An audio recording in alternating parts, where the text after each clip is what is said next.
Hello friends, welcome back to pure English home. ইংরেজি বলতে গেলে কিংবা লিখতে গেলে সবচেয়ে বেশি যে টেন্সটি আমরা ব্যবহার করে থাকি সেটি হলো প্রেজেন্ট ইনডিফিনিট টেন্স। কিন্তু আমরা অনেকেই এর সঠিক ব্যবহার কিংবা এর নিয়মগুলো নিয়ে বেশ কনফিউজড হয়ে যাই। তাই আজকের মাত্র কয়েক মিনিটের ভিডিওতে আমি তোমাদের এই টেন্সটি পানির মতো সহজ করে দেব। তাই ভিডিওটি শেষ পর্যন্ত দেখতে থাকো। আর হ্যাঁ, নতুন হলে অবশ্যই চ্যানেলটি সাবস্ক্রাইব করে দাও। তাহলে চলো শুরু করা যাক। প্রথমে আমাদের জানতে হবে আমরা কখন প্রেজেন্ট ইনডিফিনিট টেন্সটা ব্যবহার করতে পারি। খুব সহজ তিনটি ক্ষেত্রে প্রেজেন্ট ইনডিফিনিট টেন্স ব্যবহার করা হয়। যেমন 1 নাম্বার, নিয়মিত বা অভ্যাসগত কোনো কাজ।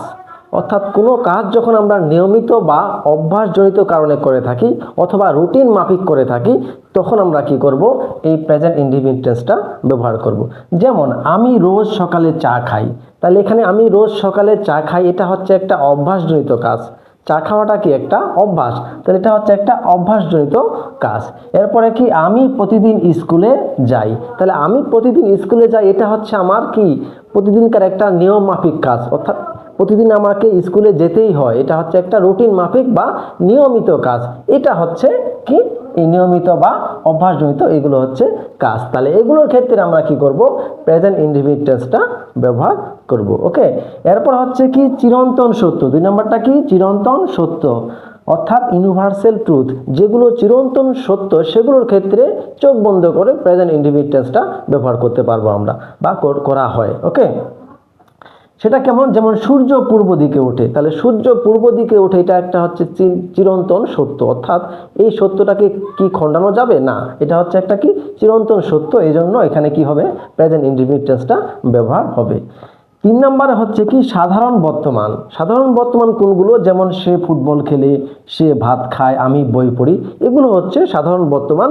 এই সাধারণ বর্তমানগুলোর ক্ষেত্রেও আমরা কি করব, প্রেজেন্ট ইনডিফিনিট টেন্সটা চোখ বন্ধ করে আমরা ব্যবহার করব। ওকে, এছাড়াও বাংলা বাক্যের ক্রিয়ার শেষে কি, এছাড়াও বাংলা বাক্যের ক্রিয়ার শেষে যদি এই যে অ, ই, এ, ও, এন এই বিভক্তিগুলো থাকে, তাহলে আমরা সেটাকে প্রেজেন্ট ইনডিফিনিট টেন্স হিসেবে শনাক্ত করতে পারি।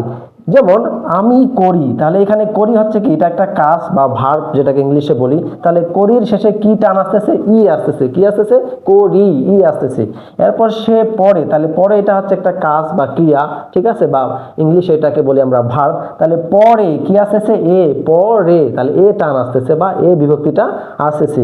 এরপর তিনি কাজ করেন, তাহলে এখানে কাজ করেন, করা, এটা হচ্ছে একটা কি ক্রিয়া বা ইংরেজিতে হচ্ছে ভার্ব। তাহলে দেখো এখানে কি হচ্ছে, এখানে করেন, তাহলে এখানে এ বিভক্তিটা আসতেছে, কি আসতেছে, এন বিভক্তিটা আসতেছে। তো এগুলোর মাধ্যমে আমরা কি করতে পারি, প্রেজেন্ট ইনডিফিনিট টেন্সটাকে শনাক্ত করতে পারি। তাহলে আমরা এই কয়েকটির মাধ্যমে আমরা এই বিষয়গুলোতে আমরা কি করব, এই যে 1 নাম্বার নিয়মিত বা অভ্যাসগত কোনো কাজ, চিরন্তন সত্য, সাধারণ বর্তমান বা এই বিভক্তিগুলো যদি থাকে, সেগুলোকে যদি আমরা প্রেজেন্ট ইনডিফিনিট টেন্স হিসেবে শনাক্ত করতে পারি, আমরা প্রেজেন্ট ইনডিফিনিট টেন্সটা ব্যবহার করব। ওকে, তো এই ছিল কি আমরা জানলাম যে কখন আমরা প্রেজেন্ট ইনডিফিনিট টেন্সটা ব্যবহার করব এবং কিভাবে আমরা প্রেজেন্ট ইনডিফিনিট টেন্স শনাক্ত করব। এখন আমরা প্রেজেন্ট ইনডিফিনিট টেন্সের গঠনটা দেখব। প্রেজেন্ট ইনডিফিনিট টেন্সের গঠনটা কি, প্রথমে হবে সাবজেক্ট, তারপরে ভার্ব, ভার্বটা হচ্ছে V1, তারপরে হচ্ছে কি অবজেক্ট। V1 বলতে কোনটাকে বোঝায়, যে প্রেজেন্ট ফর্মটা, কোনটা প্রেজেন্ট ফর্ম। যেমন ভার্বের 3টা ফর্ম আছে, প্রেজেন্ট, পাস্ট, পাস্ট পার্টিসিপল।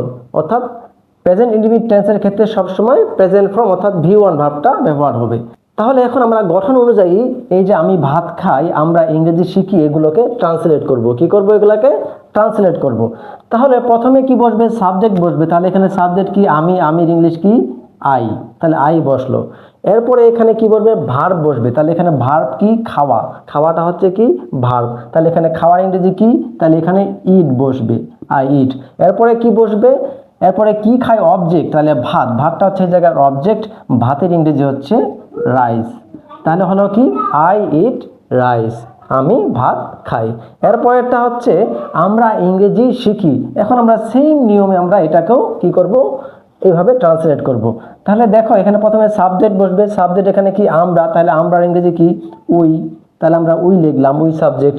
এরপরে কি ভার্ব, ভার্ব এখানে কি শিখি, শেখা হচ্ছে ভার্ব, তাহলে শেখার ইংরেজি কি লার্ন, তাহলে কি হবে LEARN, লার্ন, উই লার্ন। এরপর কি বাকি থাকলো অবজেক্ট, তাহলে অবজেক্ট এখানে কি ইংলিশ, তাহলে আমরা ইংলিশটা লিখবো LISH, তাহলে উই লার্ন ইংলিশ। তাহলে এই দেখো আমরা কিভাবে গঠন অনুযায়ী খুব সুন্দর করে খুব সহজভাবে আমরা এগুলোকে ট্রান্সলেট করে ফেললাম।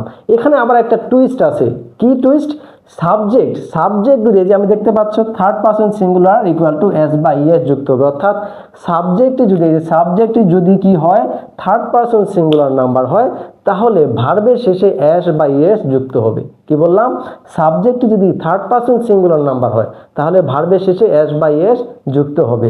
যেমন সে ফুটবল খেলে, তাহলে এখানে সাবজেক্ট কি হি, ওকে, সে ফুটবল খেলে, হি সাবজেক্ট, তারপর এখানে ভার্ব কি খেলা, তাহলে কি হবে প্লে, ওকে।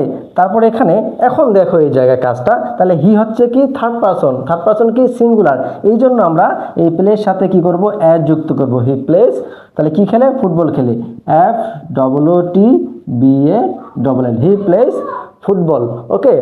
এরপরটা কি আছে, রহিম স্কুলে যায়, তাহলে এখানে সাবজেক্ট কি রহিম, তাহলে আমরা এখানে লিখি রহিম।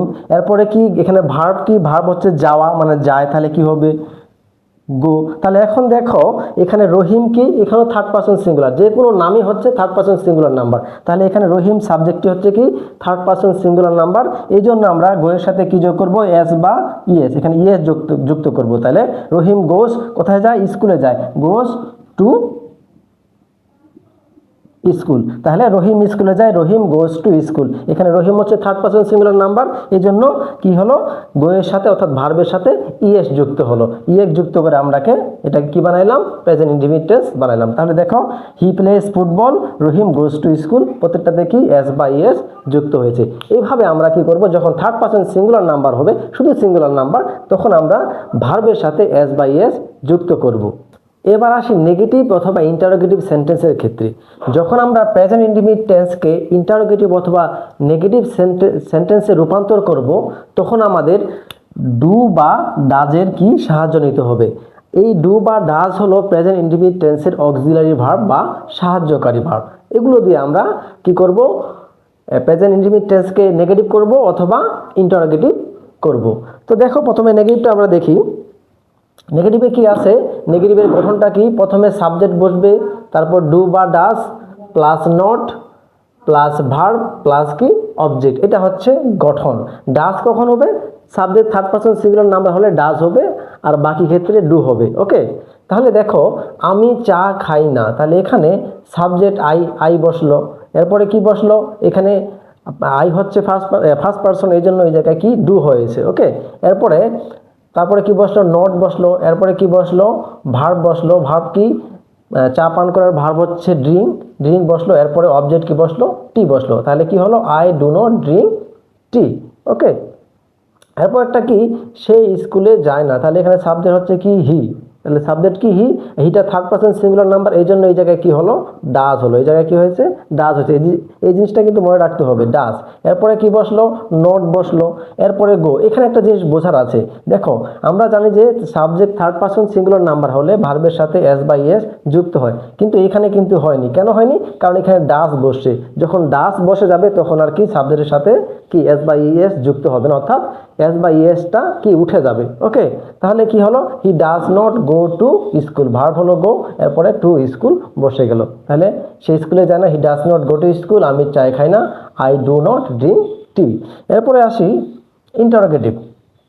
ইন্টারোগেটিভটা কি হচ্ছে, এর গঠনটা কি, প্রথমে ডু বা ডাজ বসবে, প্রথমে এখন কি বসবে ডু বা ডাজ, এরপরে সাবজেক্ট, তারপরে ভার্ব, তারপরে অবজেক্ট। তাহলে আমরা তো জানলাম যে কখন ডু হবে কখন ডাজ হবে, থার্ড পারসন সিঙ্গুলার নাম্বার হলে কি হবে ডাজ হবে, আর বাকিগুলোতে কি হবে ডু হবে।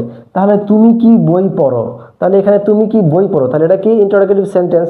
তাহলে প্রথমে আমরা কি বসাইছি ডু বসাইছি, কারণ ইউ হচ্ছে সেকেন্ড পারসন, ইউটা হচ্ছে সেকেন্ড পারসন, এই জন্য আমরা এখানে ডু নিয়েছি। এরপর কি ভার্ব নিয়েছি, পরে ভার্বে কি রিড, এরপরে কি নিয়েছি আমরা রিড নিয়েছি, এরপরে কি অবজেক্ট নিলাম বুক, তাহলে ডু ইউ রিড বুক, এটা ট্রান্সলেট হয়ে গেল কি তুমি কি বই পড়ো, ডু ইউ রিড বুক।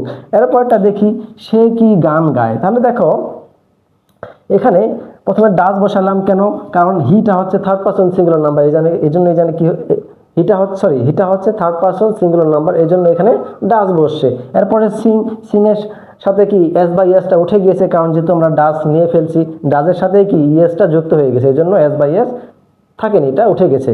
এরপর আমরা অবজেক্ট কি সিং বসাই দিলাম, তাহলে ডাজ হি সিং সং, এটা হলো ইন্টারোগেটিভ সেন্টেন্স। তো এইভাবে আমরা কি করব, প্রেজেন্ট ইনডিফিনিট টেন্সকে ইন্টারোগেটিভ অথবা নেগেটিভ সেন্টেন্সে রূপান্তর করতে পারবো এই ফর্মুলায়। তো ফ্রেন্ডস, এই ছিল আজকে প্রেজেন্ট ইনডিফিনিট টেন্স নিয়ে আলোচনা। আশা করি আজকের পর থেকে প্রেজেন্ট ইনডিফিনিট টেন্স নিয়ে আর কোনো ভয় থাকবে না। যদি ভিডিওটি ভালো লাগে লাইক করে দাও আর কমেন্ট করে জানাও এর পরের ভিডিওটি কোন টপিকের উপর চাও। আল্লাহ হাফেজ।